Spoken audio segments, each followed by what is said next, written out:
Olá, eu sou a Andreia, professora de matemática do Instituto Federal do Paraná, campus Paranavaí. Hoje nós iremos falar um pouquinho sobre frações equivalentes. Frações equivalentes são as frações que representam a mesma parte do todo, apesar de terem numerador e denominador diferentes. No exemplo aqui, temos na imagem a fração 2/6 e a fração 1/3. Nós podemos observar que ambas as frações representam a mesma parte do todo.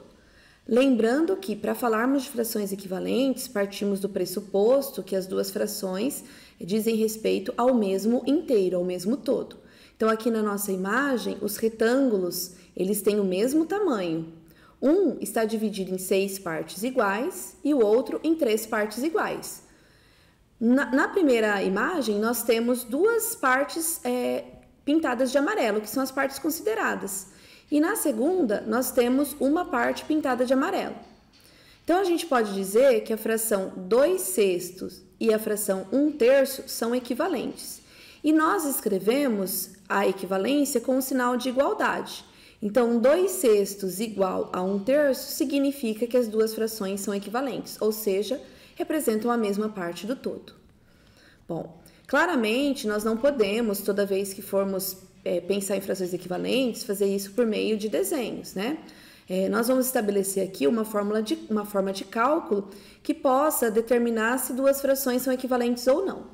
Então, para a gente obter frações equivalentes, a gente precisa multiplicar ou dividir o numerador e o denominador por um mesmo número. Desta forma, nós garantimos que as frações são equivalentes. Então, no exemplo, nós temos a fração 2/6 e percebam que tanto o numerador quanto o denominador foram divididos pelo mesmo número, no caso aqui, o número 2. Com isso, a gente obtém a fração 1/3, que é equivalente à fração 2/6. Ou seja, nós podemos obter frações equivalentes simplesmente com operações de multiplicação ou divisão no numerador e no denominador. No segundo exemplo, nós temos a fração 7/4.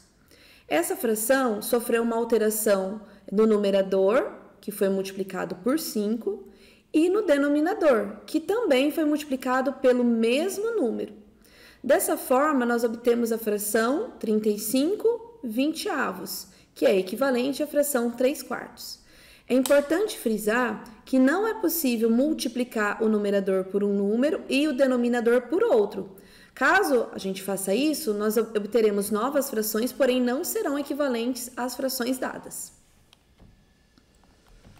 Bom, se nós obtivermos frações equivalentes por meio da divisão do numerador e do denominador por um número natural, nós estaremos diminuindo o valor absoluto do numerador e do denominador.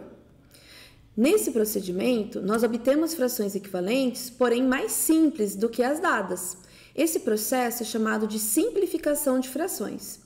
Bom, veja aqui no exemplo, temos a fração 12/18. Essa fração, ela pode sofrer uma alteração tanto por meio de multiplicação do numerador e do denominador, quanto por divisão. No entanto, quando a gente faz o processo da fração equivalente por meio da divisão do numerador e do denominador por um mesmo número, nós obtemos uma nova fração que tem o numerador e o denominador menores do que os originais. Então, a gente diz que a gente simplificou essa fração. Vejam que o 12, ao ser dividido pelo 3, gerou o 4, e o 18, ao ser dividido pelo 3, gerou o 6. Nós poderíamos também ter feito essa divisão por outros números. De qualquer forma, nós teríamos diminuído os valores originais de numerador e denominador, ou seja, teríamos simplificado as frações. Da mesma maneira, no segundo exemplo, nós temos a fração 36/52. No numerador, a gente fez a divisão pelo 4 e no denominador, obviamente, tem que ser feito pelo mesmo número, senão a gente não obtém frações equivalentes. Ao efetuar a divisão do 36 pelo 4, obtivemos um número menor, o 9, e ao fazer a divisão do 52 pelo 4, obtemos um número menor também no denominador, que é o 13. Dessa forma, a fração 9/13, ela é uma simplificação da fração 36/52. No processo de simplificação, é importante você saber por quais números o seu numerador e o seu denominador podem ser divididos. Você pode fazer uma revisão da divisibilidade de números inteiros na aula da professora Ana Luísa. O link estará disponível para vocês logo aqui abaixo.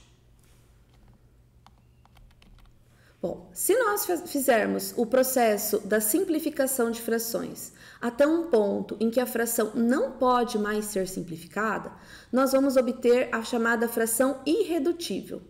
Então, a fração irredutível é aquela que, após sofrer processo de simplificação de uma fração original, ela não pode mais ser dividida, nem o numerador nem o denominador, por qualquer número inteiro. Bom, aqui no exemplo, nós temos a fração 12/18, como no exemplo anterior. Num primeiro momento, nós fizemos a simplificação do numerador e do denominador, dividindo ambos por 3, obtendo a fração 4/6. Vejam que a fração 4/6, ela pode ser simplificada mais uma vez. A gente pode dividir o 4 pelo 2 e o 6 pelo 2 também. E aí a gente obtém a fração 2/3. A fração 2/3, ela não pode mais ser simplificada, porque nós não temos nenhum número inteiro que divida o 2 e o 3. Nós dizemos que o 2 e o 3 são primos entre si. Desta forma, a fração 2/3 é a fração irredutível. A vantagem da gente trabalhar com a forma irredutível de uma fração é que ela é única. Nós temos infinitas frações equivalentes a 4/6, 12/18, porém a única forma que essas frações têm na simplificação total dela, ou seja, na sua forma irredutível, é 2/3. Portanto, é muito importante sabermos simplificar, porque ela unifica a forma de apresentação do resultado de uma fração.